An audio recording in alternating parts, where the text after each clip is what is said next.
oil. Keep the oil. Don't let them have the oil. Before he was a reality TV star, You're fired. Donald Trump was a New York tabloid fixture. All through the 1980s, Trump was busy building something new, and it wasn't a skyscraper. Billionaire developer Donald Trump has put his name on a New York City hotel, shopping center, and apartment buildings, as well as a casino in Atlantic City. And now he's going to put his name on a big piece of Eastern Airlines. Trump was creating a public persona, one that could be both funny and demeaning, arrogant and somehow in touch with the common man. I sort of love and hate him at the same time. I mean, I think he has, a monumental ego. He comes off as being very, what's the word I'm looking for? Arrogant? Yeah, he's arrogant. I like him. You do? Man's got it made, got everything. He often did this by picking fights. He said, I think Donald Trump is an artful liar. I think he is a greedy, vicious, and arrogant man. Well, I don't know, is that supposed to be a compliment or not? I'm not sure. He waged a years-long battle with New York City Mayor Ed Koch. I hope that New York City has a different mayor at some point, because I think Ed Koch is a total disaster. He's been a very bad mayor for the city. He helped launch a competitor to the NFL called the U.S. Football League, and then launched a lawsuit against the NFL when the USFL failed. The jury in the case delivered its verdict. It ruled the NFL did indeed monopolize pro football, but it awarded damages of just $1. And in one of his biggest fights of the 1980s, he went up against media mogul Merv Griffin in a fight over a casino in Atlantic City. People realize now that Merv made a bad deal. It's unfortunate that he's taken a fall, but he has taken the fall. Nothing much I can do about it. Donald loves that perception. I won. He is still, a year later standing in New York going, I won. He wants to make sure everybody in America knows he won. But the Donald Trump we know today is more than just a boastful brawler. That's because there's one more tactic that Trump apparently learned in the 80s and uses to great effect on the campaign trail today. Keep people guessing about any long-term plans. Mr. Trump, what's left in your life? You're 33 years old. You're worth all this money. You say you didn't say that you want to be worth $1 billion. No, I really don't. I just want to keep busy and keep active. TV star. You're fired. Donald Trump was a New York tabloid fixture, presidential candidate. And I've been saying for years, keep the oil. Keep the oil. Don't let them have. Was a presidential candidate. And I've been saying for years, keep the oil. Keep the oil. Right, Middle East. Tell us what your analysis is of what's going on right now. Well, look, Iran's been a problem for so many years. If you go back, just take a look at all of the conflict that they've caused. And the deal that President Obama made was a horror show, the Iran nuclear deal, because basically it says that in 5 years from now, they're going to have an open path to making nuclear weapons. We don't need another country with that. And frankly, especially them. We don't need it. So he made this terrible deal, paid $150 billion, paid $1.8 billion in cash. That means, and frankly, especially them. We don't need it. So he made this terrible deal, paid $150 billion, paid $1.8 billion in cash. That means cash, out of your pocket. Cash, green. Nobody's ever heard of a thing like that. I don't know if you've ever seen at a casino promotion $1 million in $100 bills. It's a lot of area.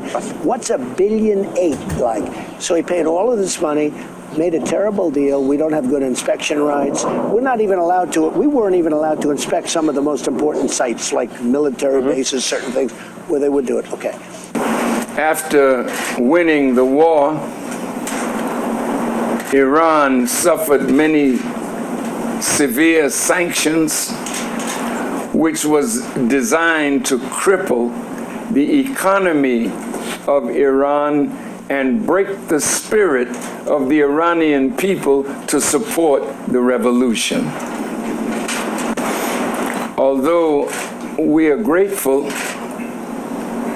that the recent negotiations appear to have pushed war back from the shores of Iran, nevertheless, the warmongers in the Congress of the United States and others are not satisfied that Iran has retrieved some of her wealth that was in banks frozen, and now they act as though they're giving Iran something when all they've done is return your money to you with malice. Recent negotiations appear to have pushed war back from the shores of Iran. Nevertheless, the warmongers in the Congress of the United States and others are not satisfied that Iran has retrieved some of her wealth that was in banks frozen, and now they act as though they're giving Iran something when all they've done is return your money to you with malice. At this moment in time, because my brothers and sisters here are facing the wrath of the President of the United States and the government of America in these harsh sanctions that are being imposed on the government and people of Iran. من در مقطع اینجا هستم که برادران و خواهران من به خاطر غضب رئیس جمهور آمریکا و دولت آمریکا و همینطور اعمال تحریم‌های ظالمانه برادران و خواهران من رو در ایران مورد هجمه قرار دادند.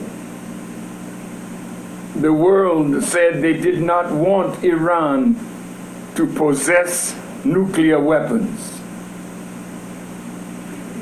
دنیا گفتش که ایران نباید سلاح هسته‌ای داشته باشه. So an agreement was made between the government of the Islamic Republic of Iran, the government of the United States of America, England, France, Germany, China, and Russia. و بر همین اساس توافقنامه امضا شد بین ایالات متحده آمریکا، ایران، چین، آلمان، انگلیس و همینطور روسیه و فرانسه.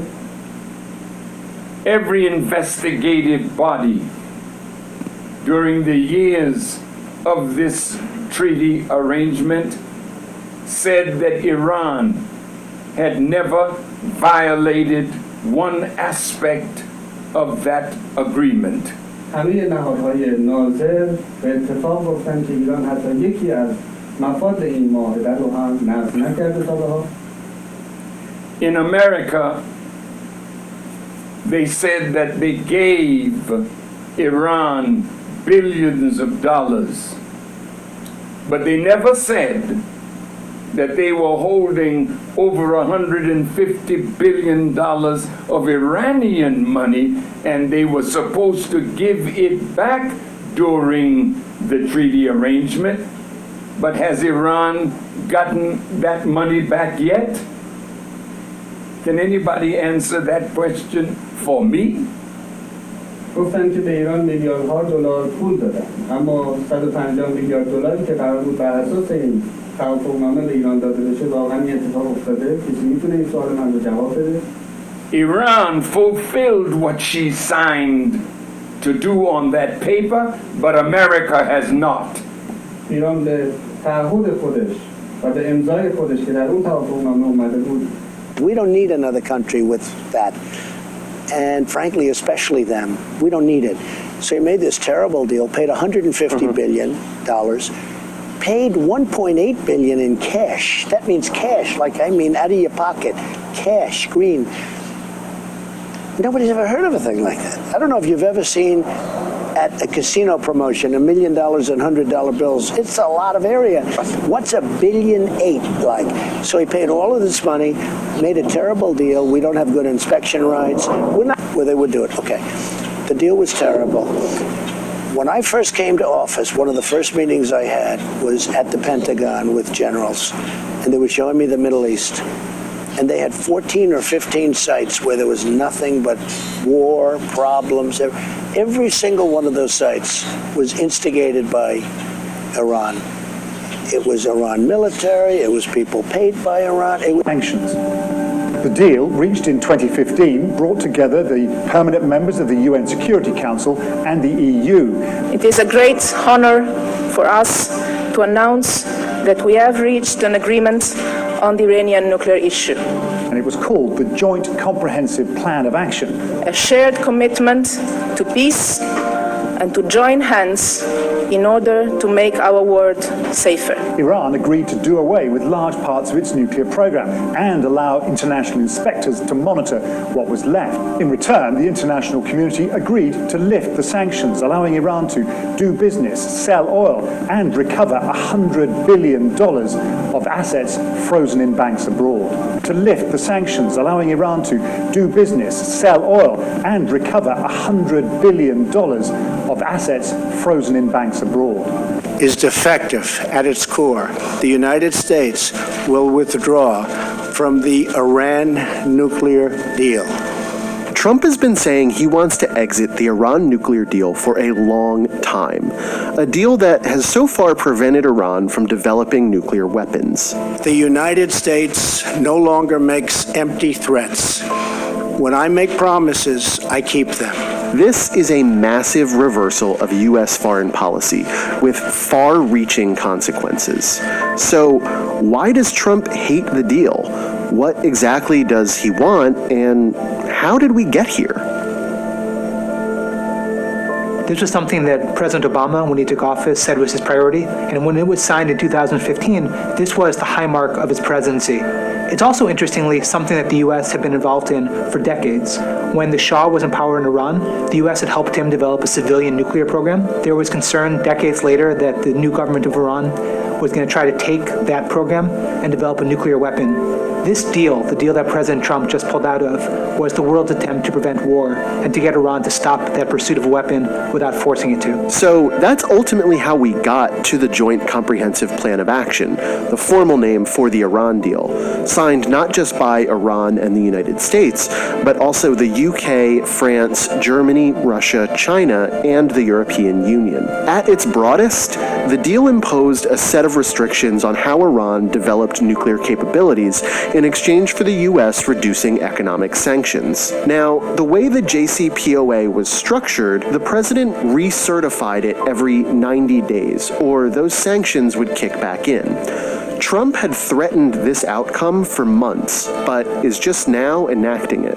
He thinks the Iranians can't be trusted, he thinks the deal is not strict enough, and he thinks that Iran isn't abiding by the spirit of the deal because they're doing things like develop long-range missiles. The thing is, 3 of Trump's own top officials were very much in favor of the deal, but only 1 still holds their office. If we can determine that this is in our best interest, then clearly we should stay with it.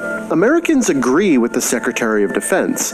A recent poll shows a majority of respondents back the agreement, including 68% of Democrats, 51% of independents, and even a slim plurality of Republicans. 46% supported the deal, while 42% opposed it. And America's allies strongly urged the U.S. and Trump to stay committed to the deal as well. What do you have as a better option? I don't see it. What is the what-if scenario?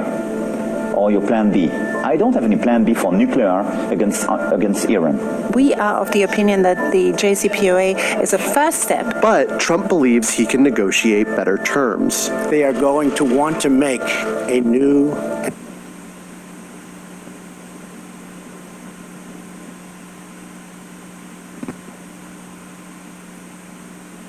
The president tweeted Sunday that Deputy Defense Secretary Patrick Shanahan will take on the role of acting Defense Secretary starting January 1st. Current Defense Secretary James Mattis was supposed to work through February 28th.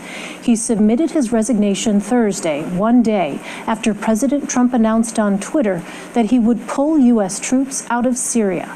CBS News national security correspondent David Martin broke this news earlier on Face the Nation and joins us now from Washington. So, David, tell us what you've learned from your reporting. How did this all come about?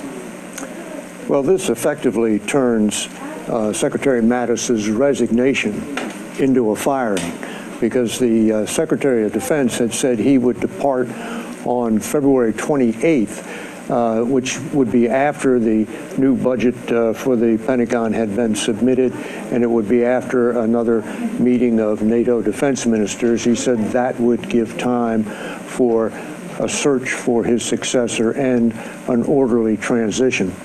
But the resignation letter was so clearly a rebuke of the president's policy, in particular his treatment of allies in the North Atlantic Treaty Organization, that the president seems to have been angered by that and wanted to fire the Secretary of Defense instead. And so he announced that the Deputy Secretary of Defense, Patrick Shanahan, will become the acting Secretary of Defense on January 1st, meaning he is forcing the current Secretary of Defense, Jim Mattis, to step down effective January 1st. To prevent Iran from acquiring a nuclear weapon, the Iranian regime is the leading state sponsor of terror. It exports dangerous missiles, fuels conflicts across the Middle East, and supports terrorist proxies and militias such as Hezbollah, Hamas, the Taliban, and Al-Qaeda. Over the years, Iran and its proxies have bombed American embassies and military installations, murdered hundreds of American service members, and kidnapped, imprisoned, and tortured American citizens. The Iranian regime has funded its long reign of chaos and terror by plundering the wealth of its own people. No action taken by the regime has been more dangerous than its pursuit of nuclear weapons and the means of delivering them. In 2015, the previous administration joined with other nations in a deal regarding Iran's nuclear program. This agreement was known as the Joint Comprehensive Plan of Action, or JCPOA. In theory, the so-called Iran deal was supposed to protect the United States and our allies from the lunacy of an Iranian nuclear bomb. The Iran deal was supposed to protect the United States way. In theory, the so-called JCPOA. In theory, the so-called Iran deal was supposed to protect the United States and our allies from the lunacy of an Iranian nuclear bomb, a weapon that will only endanger the survival of the Iranian regime. In fact, the deal allowed Iran to continue enriching uranium and, over time, reach the brink of a nuclear breakout. The deal lifted crippling economic sanctions on Iran in exchange for very weak limits on the regime's nuclear activity and no limits at all on its other malign behavior, including its sinister activities in Syria, Yemen, and other places all around the world. In other words, at the point when the United States had maximum leverage, this disastrous deal gave this regime, and it's a regime of great terror, many billions of dollars, some of it in actual cash. A great embarrassment to me as a citizen and to all citizens of the United States. A constructive deal could easily have been struck at the time, but it wasn't. At the heart of the Iran deal was a giant fiction that a murderous regime desired only a peaceful nuclear energy program. Today, the murderous regime desired only a peaceful nuclear energy program. At the heart of the Iran deal was a giant fiction, but it wasn't. At the heart of the Iran deal was a giant fiction. Detect and punish cheating, and don't even have the unqualified right to inspect many important locations and punish cheating, and don't even have the unqualified right to inspect many important locations including military facilities. Finally, the deal does nothing to constrain Iran's destabilizing activities, renegotiated or terminated. 3 months later, on January 12th, I repeated these conditions. I made clear that if the deal could not be fixed, the United States would no longer be a party to the agreement. And the United Kingdom. We have also consulted with our friend Obama under the decaying and rotten structure of the current agreement. The Iran deal is defective at its core. Defective at its core. The Iran deal is defective at its core. If we do nothing, we know exactly what will happen. In just a short period of time, the world's leading state sponsor of terror, memorandum to begin reinstating U.S. nuclear sanctions on the Iranian regime. We will be instituting the highest level of economic sanction. We will be instituting the highest level of economic sanction. Any nation that helps Iran in its quest for nuclear weapons could also be strongly sanctioned. America to gain access to the most deadly weapons on earth. In fact, at this very moment, plans are being made. A future of great prosperity and security can be achieved for everyone. This will include efforts to eliminate the threat of Iran's ballistic missile program. To stop its terrorist activities will go into full effect. If the regime continues its nuclear aspirations, it will have bigger problems than it has ever had before. Finally, I want to deliver a message to the long-suffering people of Iran. Hostage. Most of Iran's 80 million citizens have sadly never known its people. They are the rightful heirs to a rich culture, honor to their history, and glory to God. And glory to God. But the fact is, they are going to want to make a new and lasting deal. Fine. I'd probably say the same thing if I was in their position. Truly say that they refuse to negotiate. This is to their dreams, honor to their history, and glory to God. Iran's leaders will naturally say, a nation that does justice to their dreams, honor to their history, and glory to God. Iran's leaders will naturally say that they refuse to negotiate a new deal. They refuse, and that's fine. I'd probably say the same thing if I was in their position. Iran's leaders will naturally say that they refuse to negotiate a new deal. They refuse, and that's fine. I'd probably say the same thing if I was in their position. But the fact is, they are going to want to make a new and lasting deal, one that benefits all of Iran and the Iranian people. When they do, I am ready, willing, and able. Great things can happen for lower than the threshold for medical uranium and weapons-grade uranium. The UN's nuclear agency has verified that Iran complied with the deal, which is also what makes the U.S. leaving so significant, especially right now on the cusp of negotiations with North Korea over its own nuclear program.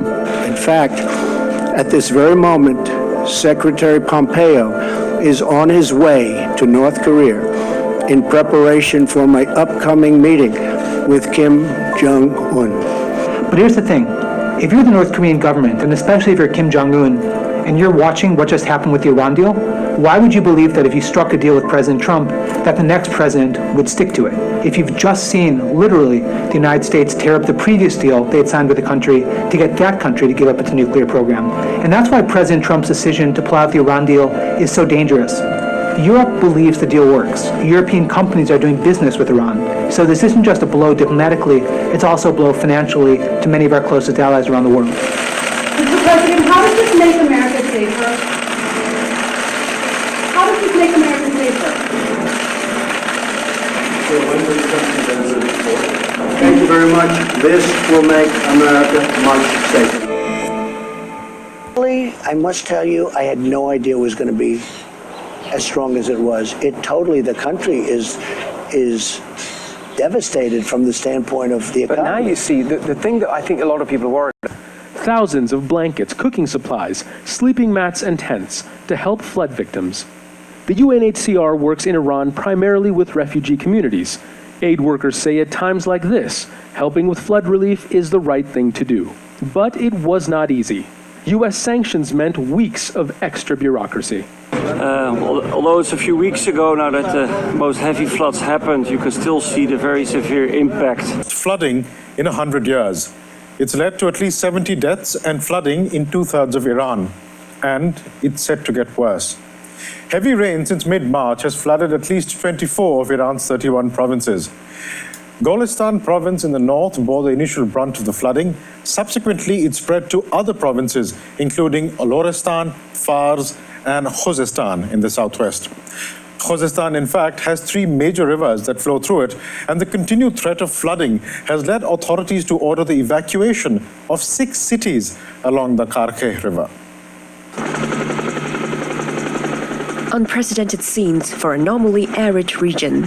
It was a, quote, disgrace. In spite of what the Americans wished for, everyone will see that our big nation, our officials, and our armed forces, working together, will reconstruct the ruins. Heavy rains since March have inundated almost 2,000 communities.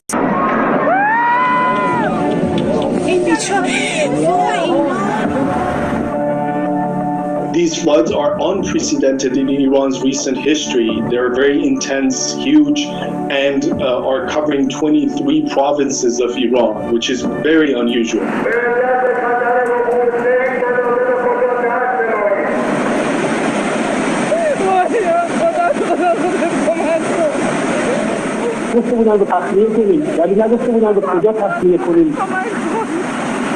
It is not unusual for Iran to have floods, but these floods are coming after a long drought, so they have surprised both the citizens and those in charge of water management.